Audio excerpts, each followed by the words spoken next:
Welcome back to the weekend wrap. No production, just my thoughts.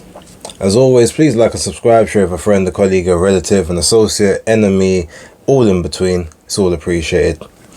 Now, not particularly this one, but the hat might make sense if you're on my Instagram.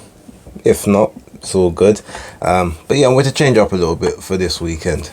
I think it's a bit apropos I change it up because there was a very, very big change up in the main event of the Canelo versus Charlo fight. But we'll talk about that in a bit.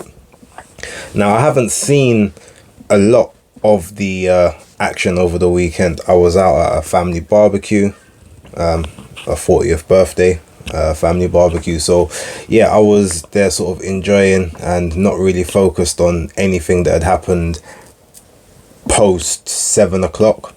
So on the matchroom card, I did see a lot of the before the bell stuff. So yeah, Maisie Rose Courtney against Martina Benile. That was a good little run out for Maisie Rose. She showed some good levels in there. Some stance switching that was unnecessary, and there was a couple of times she got caught in between the transitions, and so I think because of that she started to limit it a little bit, which probably work a little better for her as she moves up the levels. Shannon Ryan, she put on a masterful performance against Xenia Zherniak. It's funny because obviously I had bet on Shannon for the knockout initially, then I got scared and changed the bet to decision, and then I watched the fight and I watched the third round, and the first thing I thought was, there's 5 rounds left, she's about to lose me my money. And she's actually going to go for the knockout, which was tremendous odds. Now I guess luckily but unluckily at the same time, it didn't quite materialize. But that being said, the performance itself was one of her better ones. I think the Benile fight was probably her best performance thus far, as far as I'm concerned. But this one, considering the fact that she's facing her first ever southpaw, I thought that she done brilliantly. She really can crack. I mean, look, it's a shame that her record doesn't actually show the level of power that she has in both the left and the right hand. But I'm pretty sure those shots will come, those KOs, those legit stoppages will come in due time. It's funny, when she was doing her media workout, I saw her stance switching a couple times, and there was one time she stayed in that southpaw stance for a period. I thought, oh, is she working on actually switching back and forth? But in the fight it didn't actually materialize, so you know, fair enough. There was also George Liddard was on there, and I think what's his name, Ibrahim Suleiman as well, the guy that they now call Spider, which I think is very disrespectful, and I think Craig Richards should have a little word. But yeah, I didn't see both of their performances all the way as I was getting ready, but from what I heard, I was kind of listening in from the bathroom on the Bluetooth speaker, and it sounded like they done the business. So I've got to go back and watch those in my off time. I briefly this morning sort of watched kind of the highlights of Ellie Scottney and who was she fighting, Laura Griefer.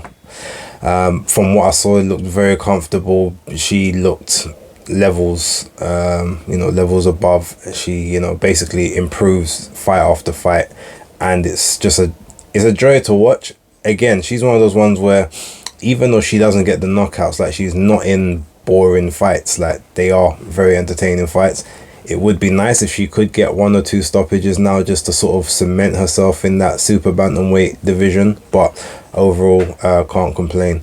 I didn't see a lot of Rhiannon Dixon and Katarina Thanders. I know that Rhiannon won, but again, I just wasn't fully focused on a lot of the fights that was going on when I was watching this morning. I was kind of multitasking, doing several other things, but she got her victory. I think it was a unanimous decision, so that's a very good step. Firstly, now EBU champion, I think, as well as Commonwealth. So the next step is obviously to defend that couple times and go for a world title. So congrats to her. Jimmy Sains on his pro debut got a KO stoppage in the 3rd round. I think he's facing a guy called, I think his surname was Stricecheck, but forgive me if that's not the case. Well done to him. Obviously, he was 3rd from top on the card because he sold a lot of tickets. So makes sense. Obviously, your marketable value means that you get a more favorable slot on the card. Next, we had C4 Chef Clark. He faced Vasil Duka, and that was a pretty entertaining fight. It was probably the most action-packed fight of the night. And yeah, I feel like from watching it the way I watched it, I had it a sort of a 98, 92 type scorecard. Could potentially have been 97, 93, but yeah, Chev won pretty much everything. The first couple rounds, I feel like he maybe didn't necessarily get those, but everything sort of towards the back end of the fight, he pretty much swept. And then in the 9th and 10th round, he just kind of sort of went for it, and in going for it, did get caught with some shots himself, but he weathered them well and just kept on plugging away, kept on working away. So now he's got I think it's an IBF Intercontinental title or something like that, which now obviously gets him a ranking in the IBF ranking. So I would assume he probably go in at sort of like number 12 or 11 or something. But it was a good fight, and it was probably, for me, fight of the night from what I'd seen thus far, especially on that one. Now, I didn't see the Jai Opetaia Jordan Thompson live. However, straight after, I remember I went onto my WhatsApp and saw a couple messages, and in those messages, people were just basically saying, oh yeah, like, he must have watched your video because it played out similar to what you had said. Now, the thing is, on Basis Picks, I said that I felt he might slow into the activity, and that would be the best chance for Jordan Thompson to sort of try and take it there. And I thought it would be fairly even through sort of the first 4 to 5 rounds, but then Jai would start to take over like round sort of 5, 6, 7, 8, and then sort of round 9, and then hurt Jordan, and then Jordan would basically come out swinging in sort of like the 10th to 11th and sort of end up going out on his shield. It did not play out that way whatsoever. Now, Jordan was extremely confident all week. Like, the level of confidence he had probably was a lot greater than his actual ability or his level at this point. And obviously that's no disrespect to him, but obviously when these guys have got those deep amateur backgrounds, a lot of the time it shows. And Jai Opetaia, I mean, when I sat down at the barbecue at the party and just watched it, I didn't even realize it had only gone 4 rounds, but I just saw like the footwork, like that front foot pressure. He was employing the backhand from the very first round. I think the 3rd punch Jai Opetaia threw was a backhand to the body, and he just took Jordan's range away. He was so much quicker than Jordan. It was Jordan, to me, is actually a quite quick individual, especially sort of at cruiserweight, but it just shows that again there's levels, and sometimes the taller fighters, if they don't have proper range control and the ability to fight at range, they get found out. And ultimately, yeah, like Opetaia just took the long range away from him. He beat him on the inside, and he beat him at mid-range. Veered out to the left. He almost always kept his right foot on the outside of Jordan's left, and he just kept lining him up for those backhands, and he hurt Jordan in the first round. And when I saw that, I said, "Jeez, okay, this isn't gonna go the way I thought it was gonna go. I thought it'd be a lot more competitive."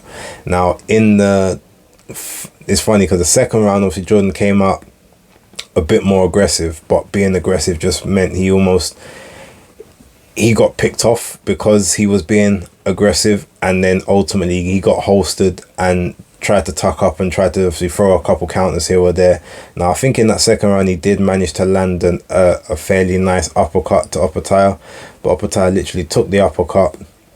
I think he took like 2 steps back, some lateral movement, and then came back in for another flurry. And I said, geez, this is going to be a long night.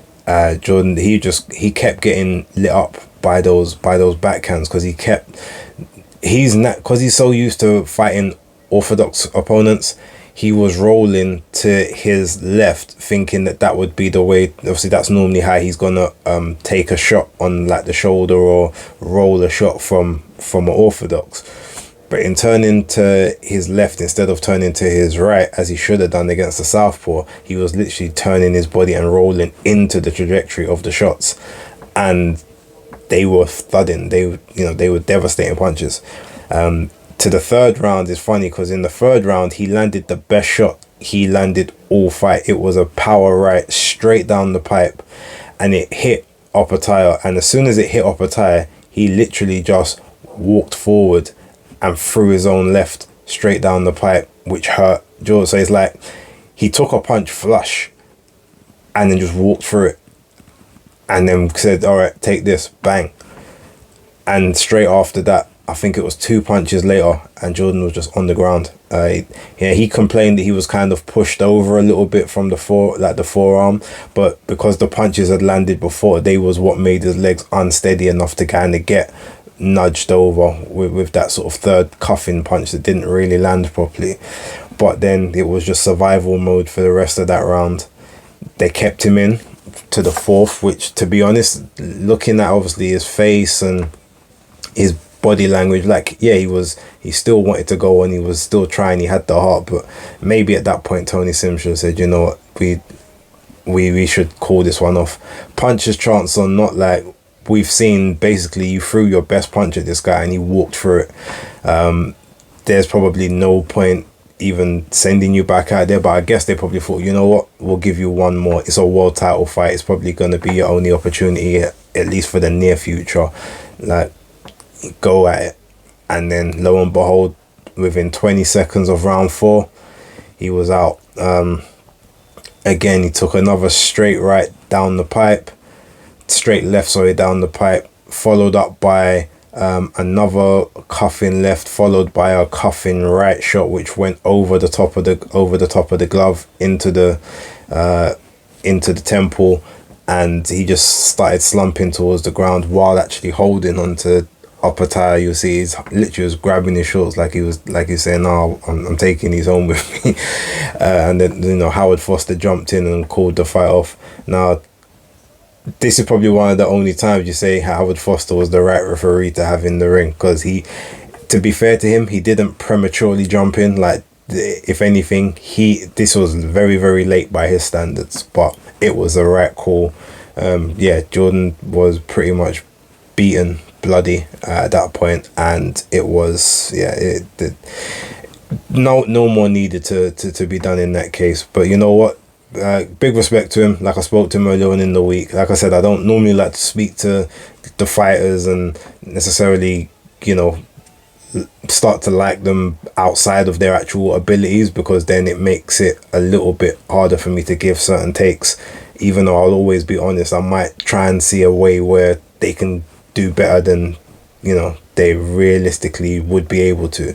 And maybe me thinking he could get to sort of the second half of the fight was generous. Just if you think about the levels between the two, eye test, like, resumes ain't that different, but the Braders fight just tells you that their levels apart. But good luck to whatever Jordan does in the future. He's a good guy, and I feel like he'll get some more opportunities to have some good big fights for him moving forward. But yeah, Opetaia is a bad man, and I'm looking forward to Opetaia Braders too. Hopefully looking forward to him getting Chris Smith in the ring, Arsene Gulamarian. I think the WBC belt at cruiserweight might now be vacant, so I think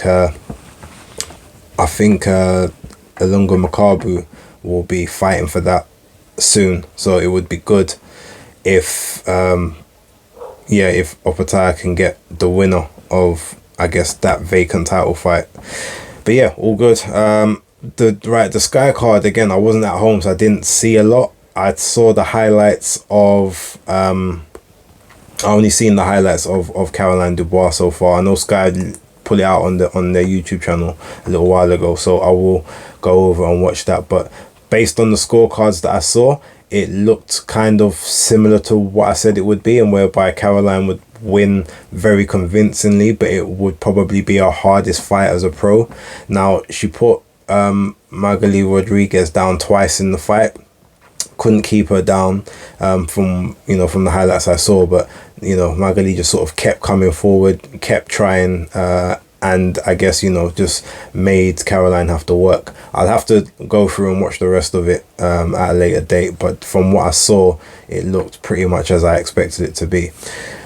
I haven't seen the rest of the card, although I did see that Jamie TKV, he lost via technical knockout due to, I think it was a really bad cut that opened up. So not the greatest for him, but at least it wasn't a knockout, or like he didn't get sort of knocked down, or like I guess maybe really badly hurt from what I'm assuming happened. Again, I haven't watched the fight, but if it stopped on a cut, you can maybe take some solace from that. He didn't take me out, I was not allowed to continue, sort of thing. But yeah, hopefully he can sort of get back to winning ways, well after that cut's healed. I'm assuming he probably won't be out again until maybe March, April next year while that's healing. But back to the drawing board. Vidal Riley went the distance. I haven't seen that fight. Francesca Hennessy, now I haven't seen her fight either, but she was the first person to mess up my accumulator, because I did have her down as points as it was a 4-rounder as a start. I thought, no, she actually is a 6-rounder, and I thought, okay, well, it's her debut, so she'll probably go 6 rounds. I looked at the opponent. Obviously, the opponent never been stopped before, so I said, okay, be a nice little shake off, and lo and behold, she got a technical knockout in the 5th round. I don't know how. I haven't seen it, so I can't comment. But congrats to her. She started her pro career correctly. Big ups. Haven't seen the Callum Simpson fight yet, but again, all of these fights I will be watching. So maybe let me skip past the rest of that card for the time being. Murat Gassiev versus Otto Wallin. Now, I haven't seen it. I haven't found a link for it. But Wallin won, split decision. I didn't expect that. I did expect that Gassiev would get to him and take him out towards the end of the fight, like round sort of 10 or 11 if it was a 10-rounder. But it was a split decision. Can't really comment, but clearly Otto's gas tank held out. The movement, the amateur pedigree, all held out. Got to hold my hands up on that one. Got that one wrong. Big ups to him, and hopefully now that means that he can get himself a nice big fight moving forward. It might be an idea to put him in there with Joe Joyce in his next fight. Just to have another name, and Joe can be beat at this point, so maybe it might be that sort of might be a good logical step for him. Moving over to the PBC card now. I didn't see any of sort of like the prelims as such. I know some of the results. I know Frank Sanchez won, and I think Terrell Gaché won those. But obviously, I saw it from the main card. So Elijah Garcia, very good performance. I won't really speak too much on it. I'll save the takes for the breakdown. But yeah, he done what I expected him to do, and it was quite a comfortable, but just a good overall performance against Resendez. Now, Ugas versus Barrios. Now I got this one right, but I did say I thought it'd be closer than it actually was. I said I think Barrios will win it either by a split or a majority decision, but it was clearly unanimous. He dropped Ugas twice in the fight. Ugas's right eye swelled up huge, to the point where from the 9th round on, you realistically could have stopped the bout. There was no real need to carry on, but I guess maybe for his psyche, for his mental, they decided it was better for him to stay in there and either get taken out or go the distance. And at least he knows he can, he's tough and he can grit out through a crisis. But yeah, after sort of round 8, round 9, it was just all Barrios. But I had predicted Barrios just too young, and sort of too gritty, and just a bit. He's better fundamentally now than he was a couple of years back. And yeah, I just knew that Ugas is on the way out, and ultimately Barrios, it can be kept fresh for someone else in the future, and that just made sense to me. Now, the Ramos versus Lubin fight, I did watch it, but I wasn't paying a huge amount of attention to it. I saw all the uproar online, and the thing about it being a robbery and everything like that. I haven't watched it carefully enough to, at this moment, to tell you whether I believe it's a robbery or not. However, what I will say is, from when I was watching it, I've seen worse decisions given. So if you say that Lubin won 7-5, I wouldn't really have an argument with that. I have an argument and a disagreement with, just from what I saw, especially in the early parts of that fight, the 116, 112 and the 117, 111 cards. I thought those didn't make any sense to me at all, because Ramos definitely at worst won 5 rounds in that fight.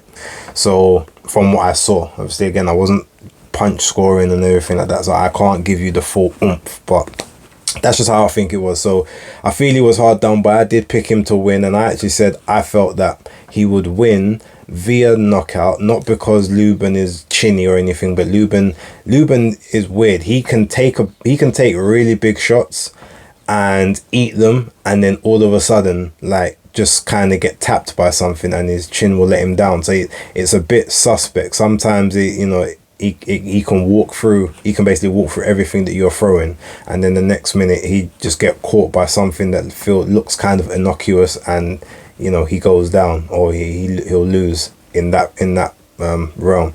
So but no, he held out. He was defensively responsible. I guess he showed some veteran tactics for the smaller Ramos, and to be fair, he didn't complain too much in the ring.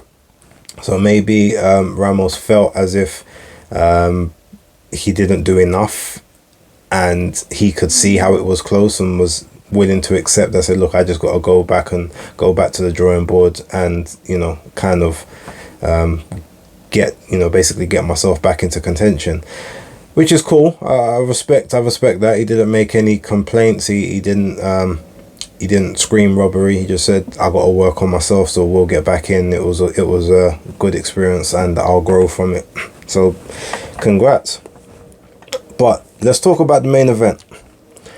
Now, I said to everyone prior to this that both Charlos, mainly Jamal, but Jamel as well, are very much big and bad from a distance. I've said that from day. Everyone, the only person who really got any proper aggression out of Jamel Charlo was Tony Harrison, and even then, like, Tony Harrison was still dominating the show. We were still over talking him. He was still almost sunning him right next door. Like, Charlo still didn't have the same energy that he had when he was online, when he was on his lives, when he was talking to other people.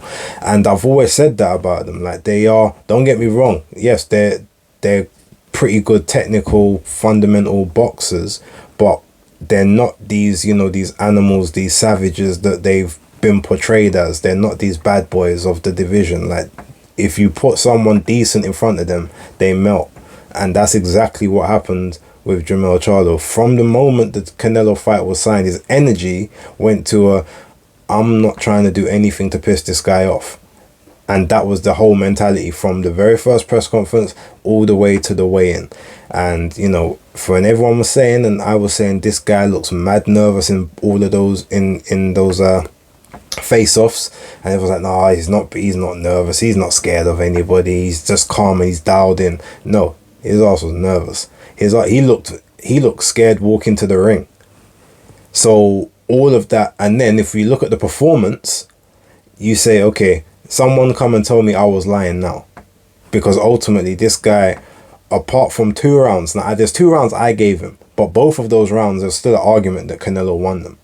But I gave him those rounds because I felt he was just more active than Canelo in those rounds, and he was scoring, I felt, better shots. And I think the first one was a sixth, and ironically, that's the round where as soon as he went back to the ring, his corner, you had Derek James basically saying, "Look, you're losing this fight. Like, step to him. You've got to use your feet. Your feet are the key." And when that happened, he said you're losing. So I thought, right, but I gave him that round. But a lot of people I saw online didn't. And I'm not even going to argue with him because it was relatively close. Then in my prediction, I said that, look, he's going to come to the 7th round and I'll be surprised. I said it doesn't go past the 8th. But I'm predicting him to get taken out in the 7th. That was what I had said. But it doesn't go past the 8th. Well, come the 7th round, he got hit with a hellacious overhand right, hit with a short uppercut on the inside, took a knee, went down. There's about 2 minutes something left in the round. I thought, yep, there we go. Predictions stuck. To his credit, he survived the rest of it. But what did he do after that? Same thing he done for about 6 of the 7 rounds prior. He just got on his bike, circled the ring, changed angles one way, the other way, maybe threw out a get off me jab here or there. He just did nothing. Absolutely nothing the entire fight. And then round 8 was more the same. Rounds 9, I think I gave him round 9 because it looked like he tried to put a little bit on Canelo, thinking that Canelo was tired.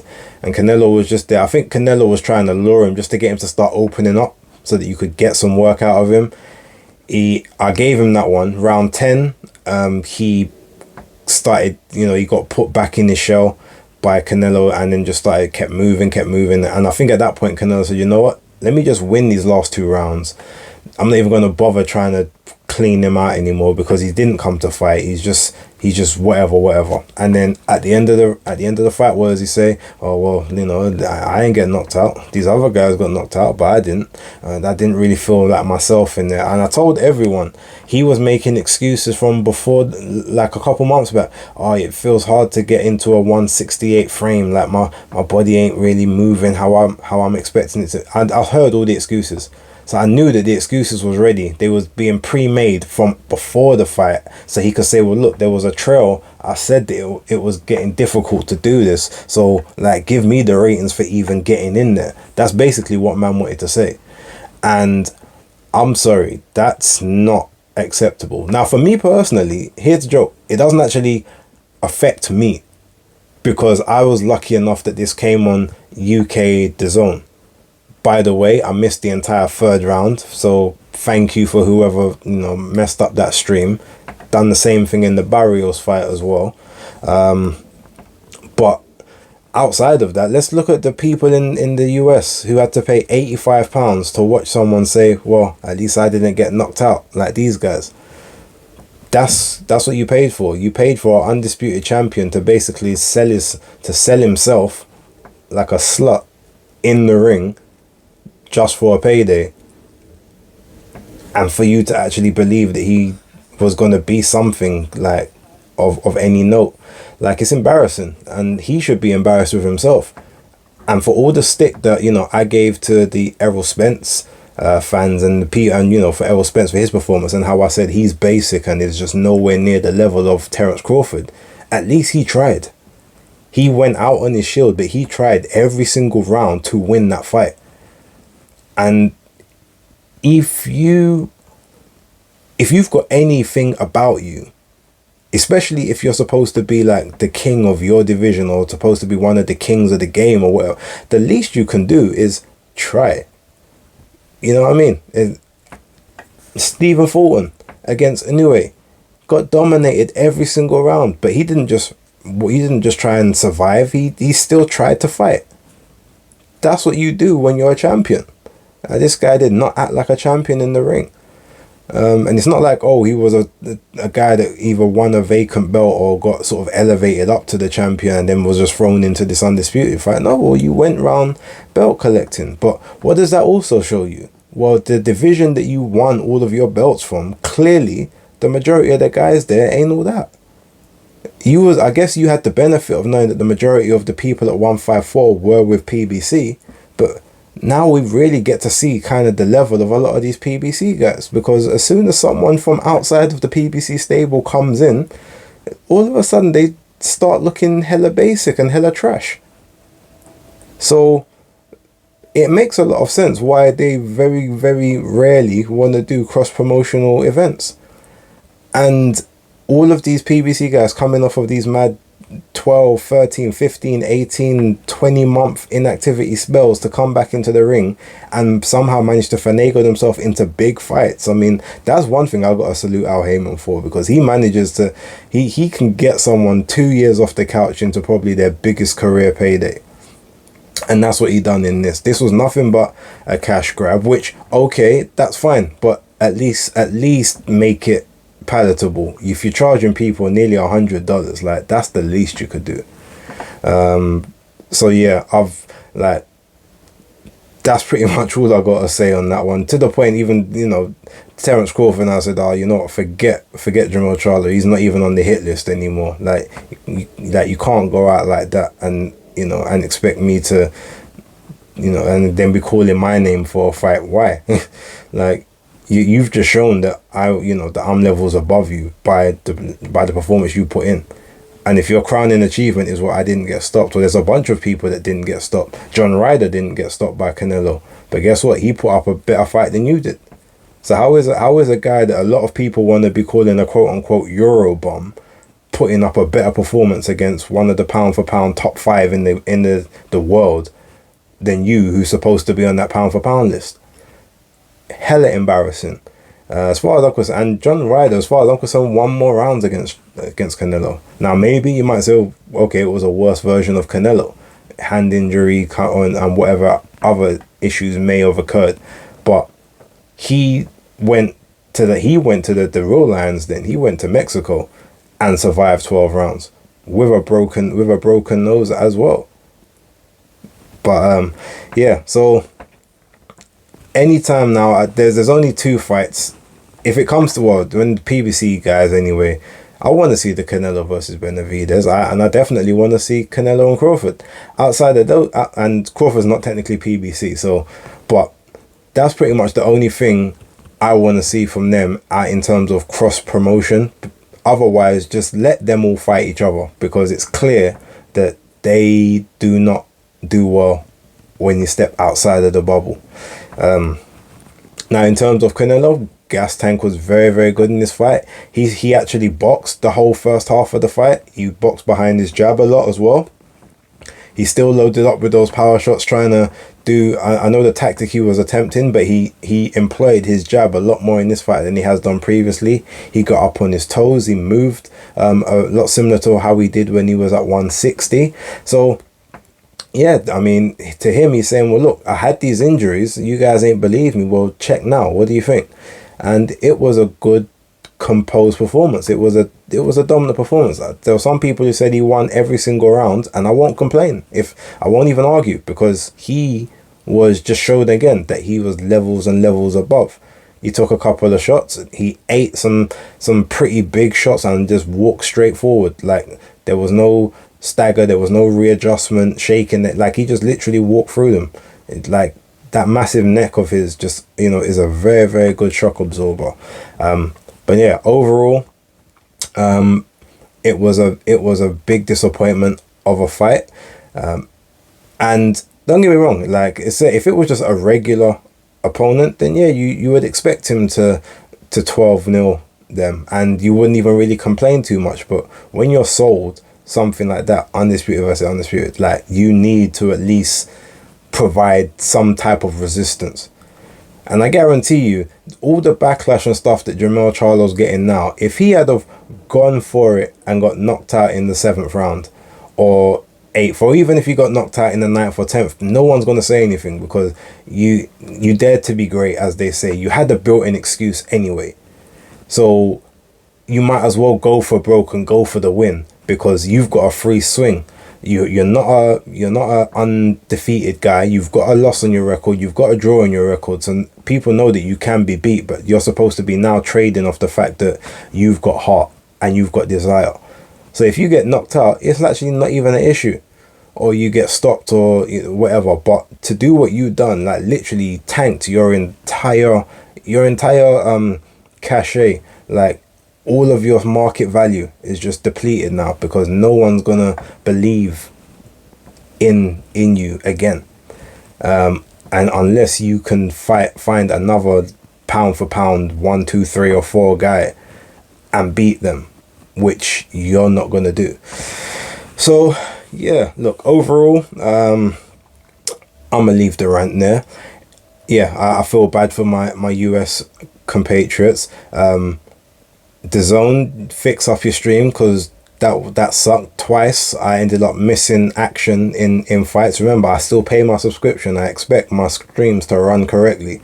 And also, whoever was doing the international broadcast commentary, because obviously I know Moro, Ronaldo and those guys normally get the showtime, so whoever it was doing the other, I don't know his name, but he wasn't great. And for some reason they had one guy just doing the commentary by himself, like no color commentary, like no special guest, no nothing. It just felt like, oh, they literally threw the bare bones at the people outside of the Showtime broadcast, and I think that's bad as well. So at least give everyone a bit of the production value, bearing in mind like Showtime productions are normally quite dead. They aesthetically, visually, they look boring, they look outdated, and yeah, the commentary thing was, yeah, that was bad as well. Not really a great look. But that being said, I'm gonna leave it there. I've probably spoken for a lot longer than I wanted to. Please like the video. Don't forget memberships is there, and yeah, join up. The more members only content I will do. When I do lives, I'll do members only lives and stuff like that moving forward. But I've got a few other things I need to do. I'm gonna get this one out to the people real quick. So thank you very much for watching. That's the weekend wrapped up, and I will catch you on the next one. Peace.